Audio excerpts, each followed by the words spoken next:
자리에 앉으셔서 우리의 귀한 사랑의 찬양을 고백을 함께 고백합니다. 당신은 사랑받기에 태어난 하나님의 귀한 사람입니다. 우리 함께 귀한 찬양을 올려드리겠습니다. 당신이 사랑받기 위해 태어난 사람, 당신의 삶 속에서 그 사랑받고 있지요. 당신은 사랑받기 위해 태어난 사람, 당신의 삶 속에서 그 사랑받고 있지요. 우리 자리에 계신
또 새롭게 나오신 분들을 주님의 이름으로 축복합니다.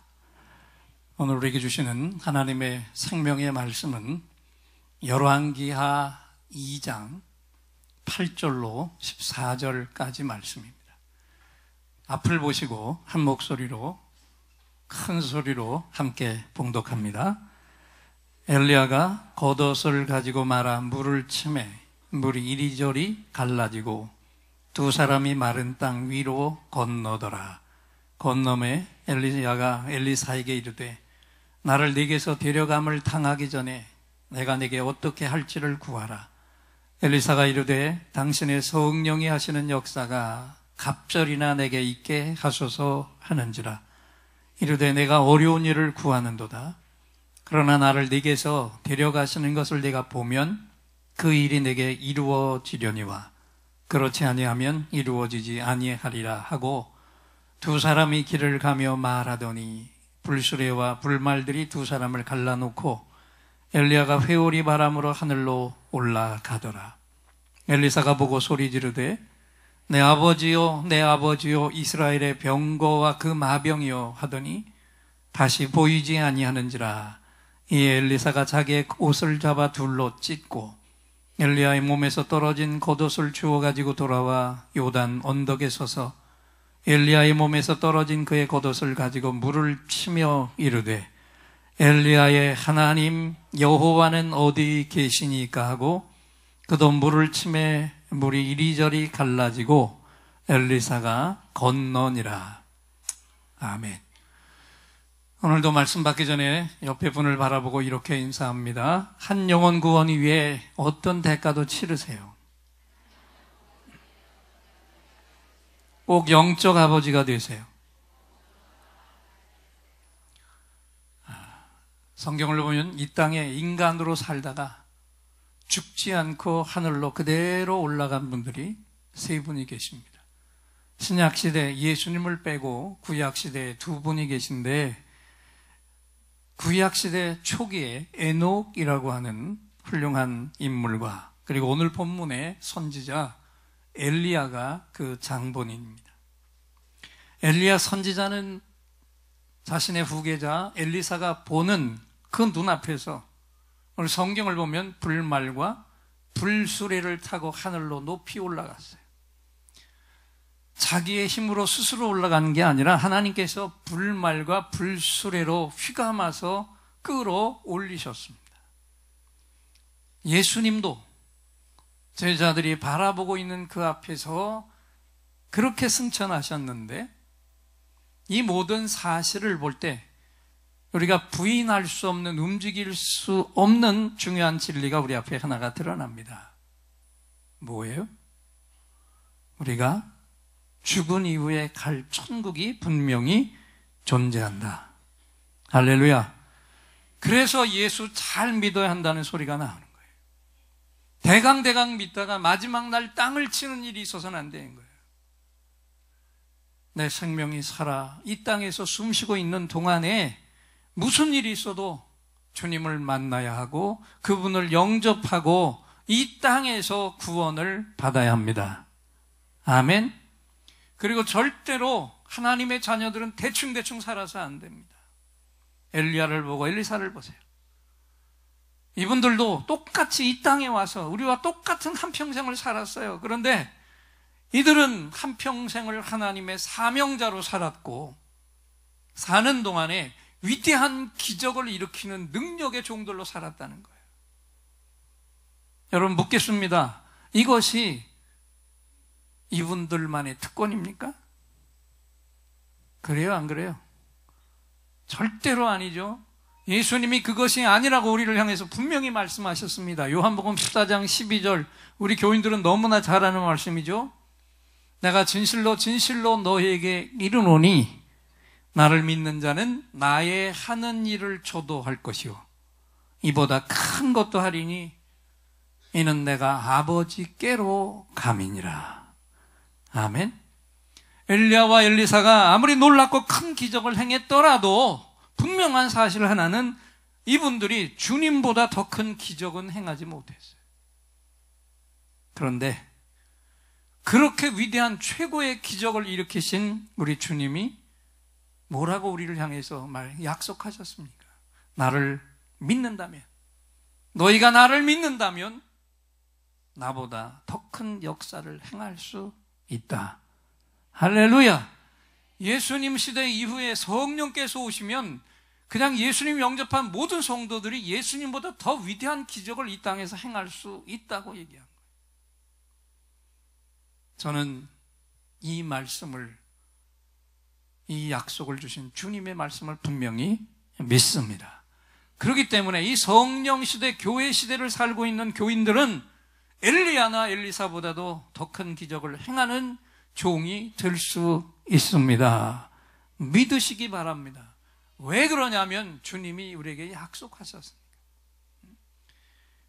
그리고 제 경우만 하더라도 지금까지 제가 주님의 이름으로 치유를 행한 성도들의 임상 숫자만 해도 25,000명이 넘습니다.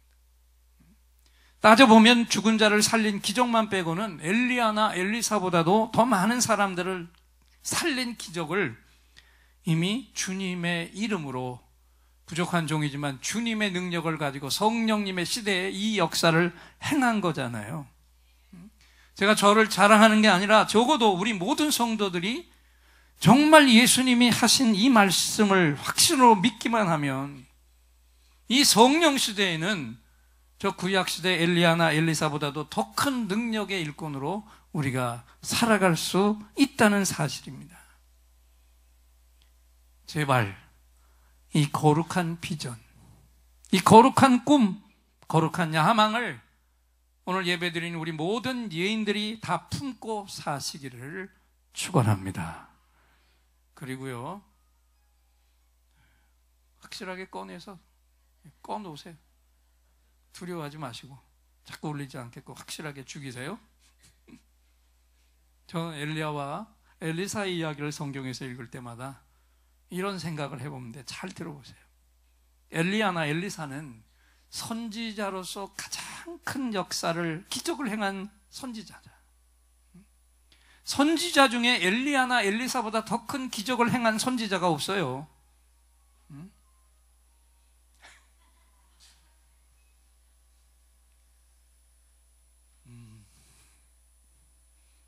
금요일 밤인가요? 전에 그리고 여기 제주에 담임 목사로 가신 노 목사님,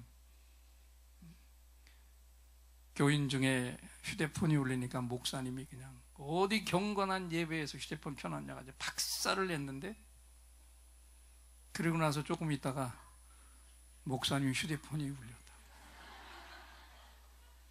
이거 큰일 났다고 교인들이 긴장을 해가지고, 이 목사님 이거 어떡하시나 했더니 목사님이 당당하게 휴대폰을 꺼내가지고, 네, 하나님 말씀하세요. 그랬다.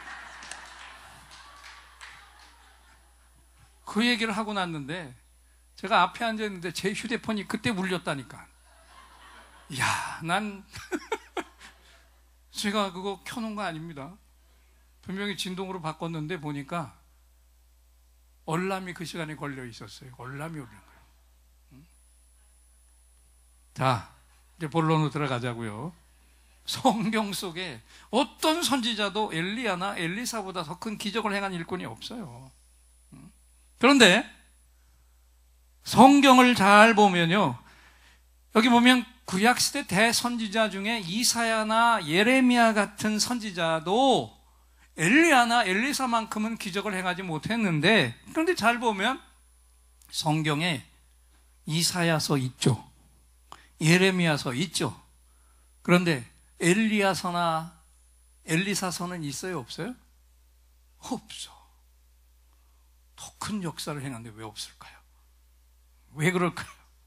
기적의 양과 크기로는 절대로 엘리야, 엘리사를 쫓아갈 수 없는 이사야나 예레미야인데, 저들의 이름으로 기록된 정확한 성경책이 있어요. 이것만 보면 엘리야나 엘리사보다도 이사야나 예레미야 선지자가 더 위대한 일꾼 같지 않습니까? 그렇잖아요. 그런데 또 잘 보세요. 성경에 당당하게 자기 이름을 건 성경책을 가진 이사야나 예레미야 선지자가 엘리야처럼 산채로 하늘로 들려 올라갔나요? 아니에요. 그 이상해요. 성경에 자기 이름 책도 없는 엘리야는 죽지 않고 하늘로 들려 올라갔습니다. 이게 또 무슨 조화냐 말이에요. 그렇기 때문에 여기서 우리가 내려야 할 결론이 나옵니다. 우리의 기준으로 하나님의 일꾼들을 판단할 수 없다. 아멘. 어떤 일꾼이 크고 적다 우리가 판단할 수 없다는 거예요. 그건 오직 누구만이? 하나님만이. 그리고 하나님 나라에서는 큰 일을 행한 일꾼이나 작은 일을 행한 일꾼이나 모두 다 하나님 앞에는 너무너무 소중한 존재라는 것입니다. 할렐루야. 그래서 나도 하나님 앞에서는 엘리야나 엘리사, 이사야나 예레미야 선지자와 결코 뒤지지 않는 소중한 존재들이라는 것. 이걸 믿으시면 아멘 하시기를 바랍니다. 모든 평가는 오직 누구만이 하실 수 있다? 하나님만이. 누가 더 뛰어나고 덜 뛰어나냐? 이건 내가 판단할 일이 아니에요. 우리는 그저 이 땅에 사는 동안 하나님의 사명자로 열심히 쓰임받는 그것에만 관심을 기울이고 그렇게 쓰임받게만 하면 됩니다. 아멘이십니까? 그리고 오늘 본문을 통해서 우리가 더 분명히 해야 될 것이 있는데 중요한 것입니다. 여러분 한번 따라 합시다. 영적인 것에도 반드시 계보가 있다. 아멘. 신약 성경의 첫 책인 마태복음을 열면 제일 먼저 뭐가 나옵니까? 예? 마태복음을 열면 뭐가 나와요? 누가 누구를 낳고 지겹게 많이 족보가 먼저 나와요. 왜냐하면 그 마태복음은 유대인들이 읽도록 쓴 것이기 때문에 길어요. 유대인들은 율법을 많이 알고 있기 때문에 그들에게 하나님 나라를 설명하려니까 그 율법과 비추어서 쓰다 보니까 양이 제일 많은데 거기에 제일 먼저 나온 게 혈통이었어요. 왜? 이 땅에 오신 예수님이 정확한 메시아라면 구약에 기록된 예언들이 그분에게서 이루어져야 되기 때문에 그 족보를 통해서 분명히 유대인의 뿌리를 가지고 성경에 예언된 메시아가 이 땅에 오셨다. 그것을 주장하기 때문에 족보부터 시작하고 있는 거예요. 그런데 오늘 우리도 돌아보자는 거예요. 어느 날 갑자기 나 홀로 이 세상에 뚝 떨어져 나왔나요? 그런 분 계시면 손 들어보세요. 먼저는 내가 있기 전에 누가 계셨어요? 내 부모님이 계셨어요. 또 그 위에 할아버지 할머니들이 계셨어요. 그분들의 몸을 통해 내가 이 땅에 오게 되었습니다. 이것을 혈통, 족보 또는 계보라고 하는데, 중요한 것은 우리 육신의 가문에 족보가 있듯이 내 영적인 가문에도 족보가 있다는 것입니다. 내가 거듭난 하나님의 자녀가 되기까지 날 영적으로 낳고 기르고 수고한, 해산의 수고를 한 내 영적 아버지 어머니가 내 앞에 똑똑히 존재했다는 것입니다. 이들은 따져보면 내 생애 속에서는 너무너무 소중한 분들입니다. 그런데 성경의 역사도 잘 보세요. 이삭에게 아브라함은 육신의 아버지면서 동시에 영적인 아버지였어요. 또 여호수아에게 모세는 육신의 아버지는 아니었지만 그를 정확하게 세워진 영적 아버지였고요. 또 오늘 엘리사도 엘리야가 육신의 아버지는 아니었지만 확실한 영적인 아버지였고, 또 신약시대 베드로를 비롯한 12 제자들에게 예수님은 육신의 아버지는 아니었지만 저들에게 영적인 아버지가 틀림이 없었어요. 그렇습니다. 이처럼 오늘 저와 여러분에게도 다 영적인 족보가 존재합니다. 아멘. 이 존재를 두고 우리가 두 가지를 오늘 이 아침에 반드시 물어야 합니다. 첫째는 뭐냐 하면, 보고 읽으세요. 시작. 네, 영적인 아버지가 누구인가요? 지금도 내 삶 속에, 내 곁에서 내 믿음과 삶을 가장 강력하게 이끌어주고 있는 내 영적인 아버지가 누구입니까? 나를 목양하고 있는 담임 목사님, 이 목회자를 영적 아버지로 모시고 살아가는 교우들은 행복한 사람들인 줄 믿습니다. 영적인 코어가 아니니까. 목회자가 날마다 깨워서 여러분 한 분 한 분의 이름을 부르면서 다 영적인 전신갑주를 입히고, 그리고 하루 종일 공격하는 모든 어둠의 영들을 막고 차단하고 보호하는 그 보호의 그늘 아래 산다고 하는 것, 이거는 참으로 큰 축복입니다. 그리고 내 목장의 목자를 내 영적인 아버지, 영적 어머니로 모시고 있는 분들도 행복한 교인들이잖아요.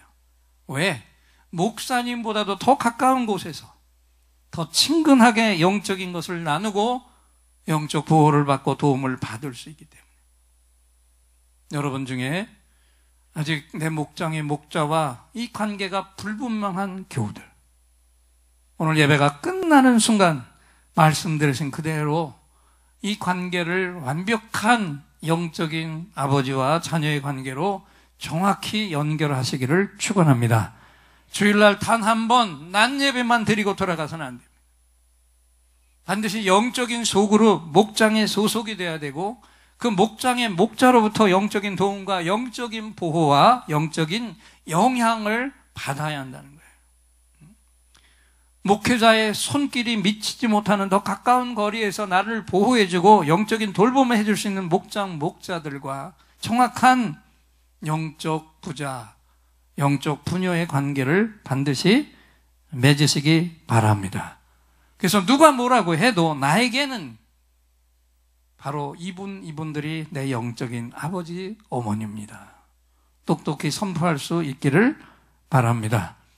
또 우리에게 이렇게 영적인 족보가 있어야 한다면 또 하나의 질문이 나오게 됩니다. 그러면 나의 영적 자녀는 누구인가?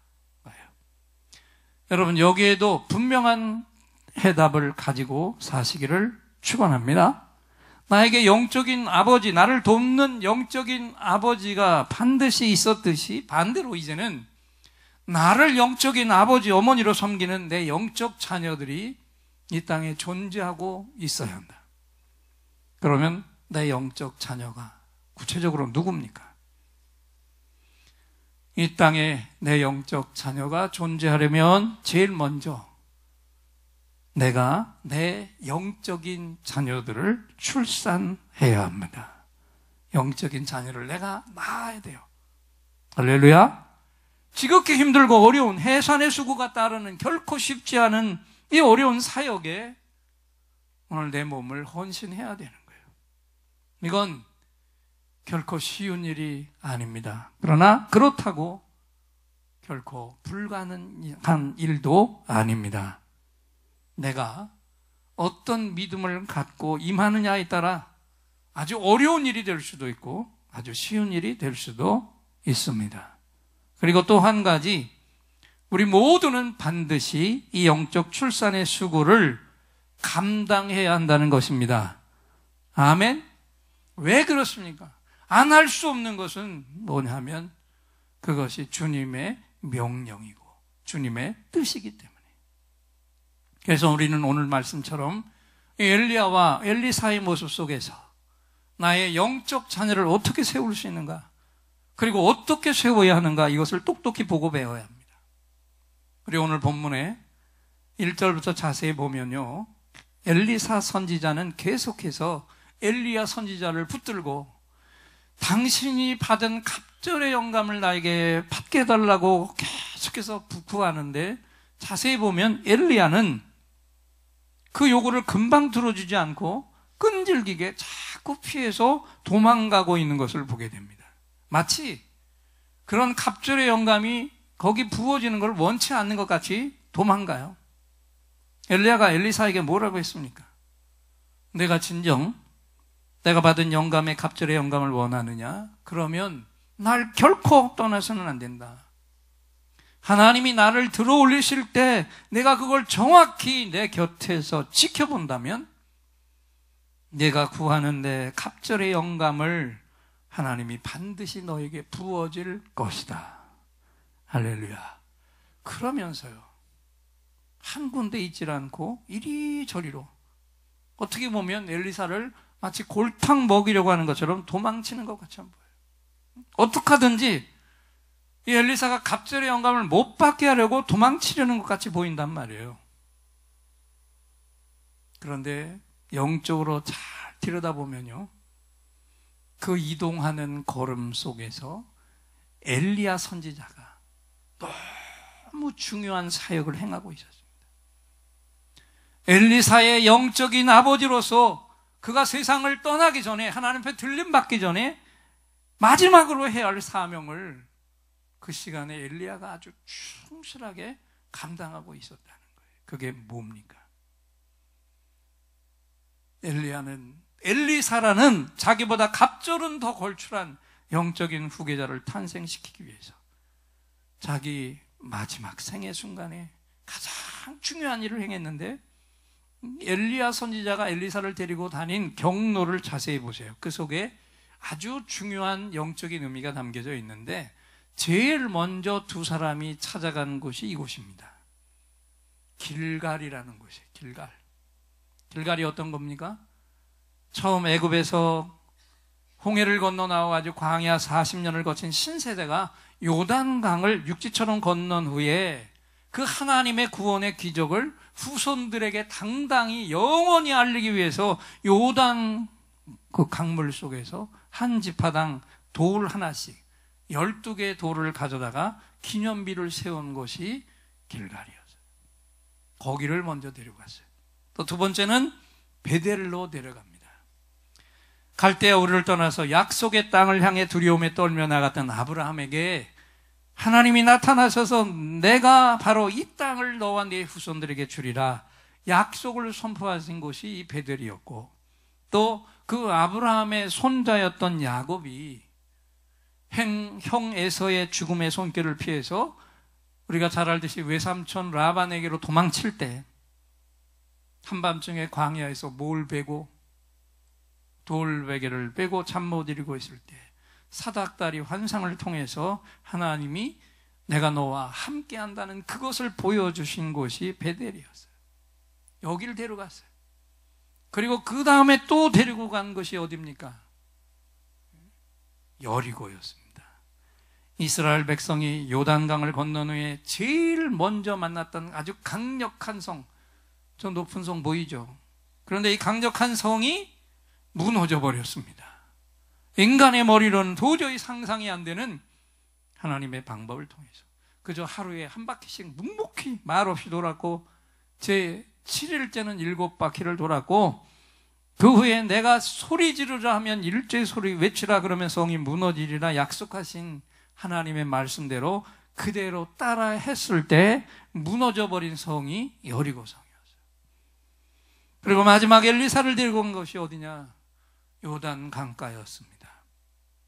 이스라엘 백성들이 광야 생활을 40년을 마감한 후에 약속의 땅을 향해 믿음으로 건너가야 했던 것. 쏟아져 내려가는 강력한 강줄기를 멈추게 하고 깊은 물속에 길을 내고 믿음으로 건너갔던 곳이 요단강가입니다.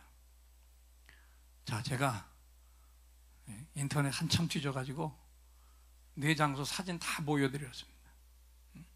엘리야 선지자가 후계자 엘리사를 세우기 위해서 남은 인생의 가장 소중한 마지막 몇 시간을 이렇게 이곳 저곳으로 이끌고 가면서 전력 투구했던 이 일의 정체가 그러면 무엇이냐? 하나님의 구원이었습니다. 할렐루야! 여기 마지막에 엘리야가 엘리사를 끌고 갔던 모든 네 곳의 장소가 다 하나님의 구원과 연관된 상징적인 장소였습니다. 그러니까 결국은 이 행위를 통해서 엘리야 선지자는 마지막 자기 제자 엘리사를 향해서 마지막 스승으로서 가장 강력한 것을 그에게 기름 부었는데, 그게 뭐냐면 내가 나에게서 이어받아야 할 가장 중요한 일은 무엇이다? 하나님의 구원의 역사다.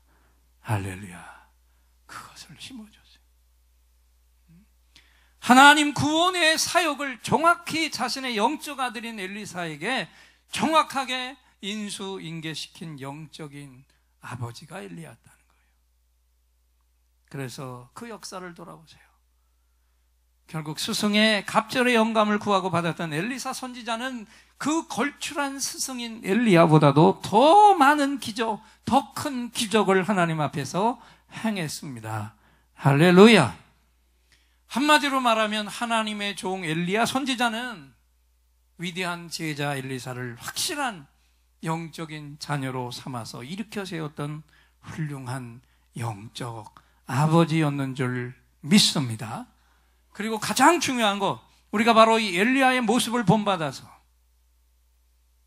오늘 내가 살고 있는 이 땅 위에서 내가 똑같은 해산의 수고를 감당해야만 한다는 것입니다.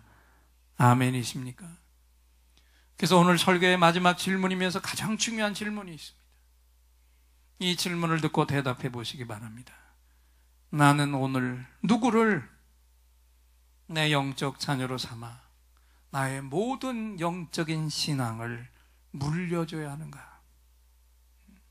주님은 12제자를 자신의 분신으로 삼아서 신앙을 물려주셨고 거기에 사명까지 물려주셨고 그들에게 자신의 능력까지 기름 부어주셨어요.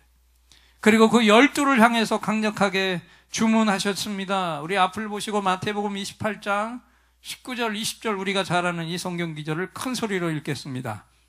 그러므로 너희는 가서 모든 족속으로 제자를 삼아 아버지와 아들과 성령의 이름으로 세례를 주고 내가 너희에게 분부한 모든 것을 가르쳐 지키게 하라. 볼지어다 내가 세상 끝날까지 너희와 항상 함께 있으리라. 아멘. 여러분, 우리가 내 영적 자녀로 삼아야 할 사람들이 이 땅에 너무 많지 않습니까? 누굽니까?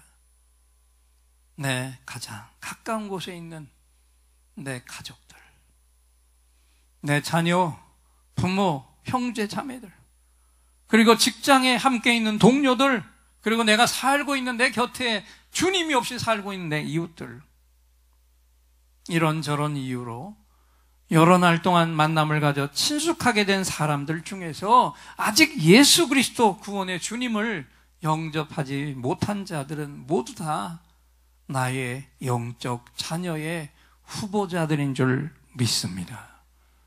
그들 중에서 주님이 명하신 대로 우리가 12를 택하고 내 영적 자녀를 삼는다면 나는 주님 앞에 설 때 정말 큰 상급을 받는 영적인 아버지, 영적인 어머니가 되는 줄 믿습니다.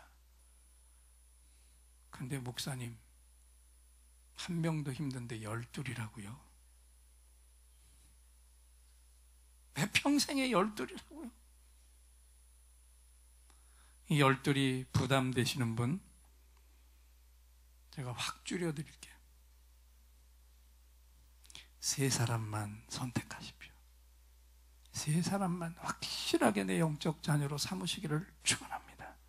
확실하게 3사람만 삼으면, 그들이 나가서 내가 행한 대로 확실하게 3사람만 삼으면 2대만 내려가면 12명이 모이게 되는 거예요.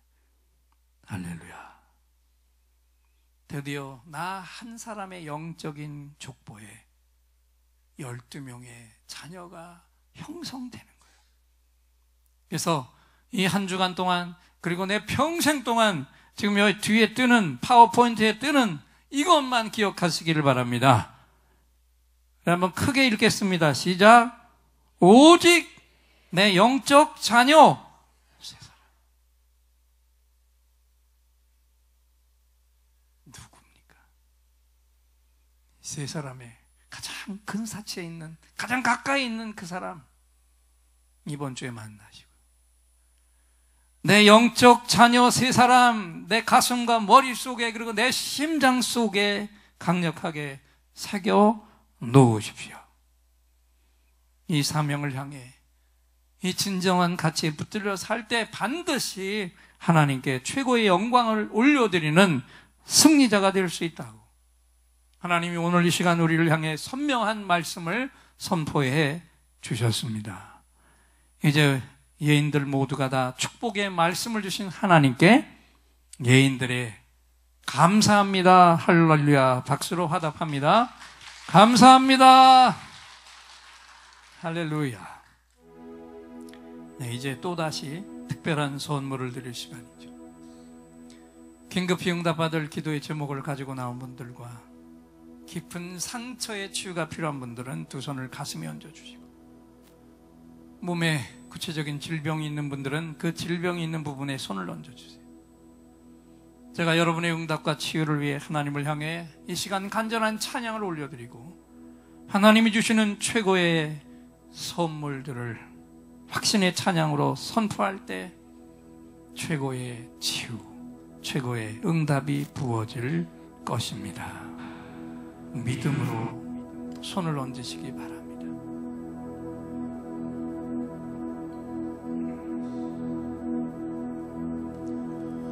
오늘 이곳에 성령님 오셔서 우리의 상처, 우리의 질병은 주여 우리의 영혼을 만지사 생명처럼 뜨게 하옵소서. 여기 이 시간 치유의 찬송을 마음의 귀로 영혼의 눈으로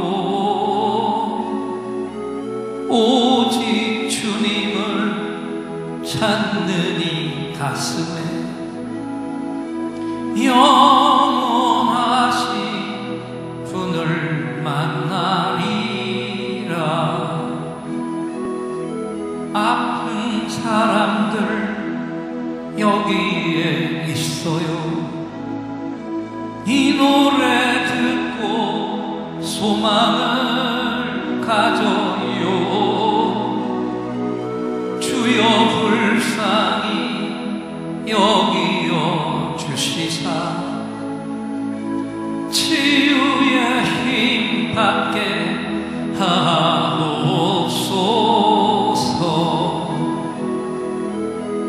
내가 너에게 치유를 주노라. 세상이 빼앗을 수 없는 치유를, 오 너희의 아픔과 상처 하늘의 빛으로 치료하여 주노라. 일어나라 소망으로, 일어나라 예수를 믿음으로. 너의 믿음대로 되는 나라에서 하늘의 문이 열려 모든 병이 사라지네. 하늘의 문이 열려 모든 문제 응답되네. 예수 안에서 치료하소서. 예수 안에서 응답하소서. 예수 안에서 살게 하소서. 예수 안에서 일으키소서.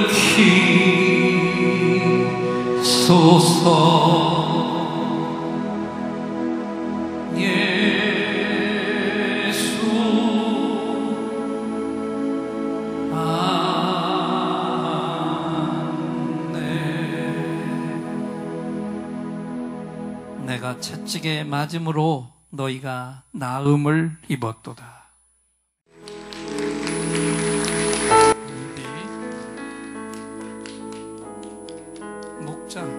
선물 드렸나요? 예.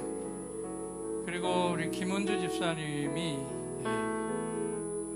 양선희 성도까지 6분을 했는데 지난번에 드려야 되는데 못 드린 우리 중보자로 헌신한 거 성경 통독 선물을 드리고요.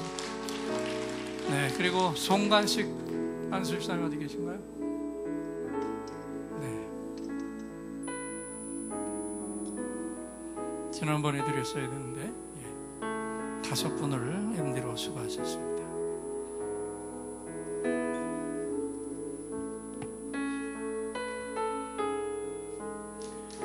우리 확실한 가족이 됐고 이제 목장으로 들어가는 양선희 성도를 위해서 축복의 손을 앞으로 뻗어주시고, 너는 시냇가에 심은 나무라 하나님의 사랑 안에 믿음 뿌리 내리고 주의 뜻대로 항상 사세요. 주의 시절을 쫓아 구원 열매 맺으며 주의 영화로운 빛 너를 보아리니 주의 뜻대로 항상 사세요. 축복 기도하겠습니다. 하나님, 우리 양선희 성도님 세상에 많은 인생 경험을 주셨고 가장 소중한 예수님을 만나게 하신 것 감사를 드립니다. 예언재단으로 인도하셔서 세례도 받았고 이제 훌륭한 MD를 통해서 5주 동안 양육받고 이제는 또 목장 안으로 들어갑니다.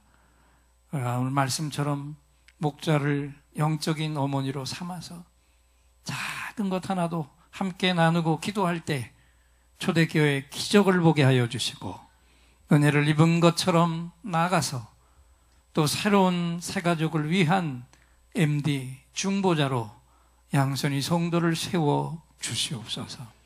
자녀와 가정, 기업, 건강, 재정의 번성도 부어주시고 우리 예인들과도 함께 아름다운 성도의 공동체를 이루게 하옵소서. 예수님의 이름으로 축복하며 기도합니다. 뜨겁게 우리 축복의 박수 한 번 더 드리겠습니다.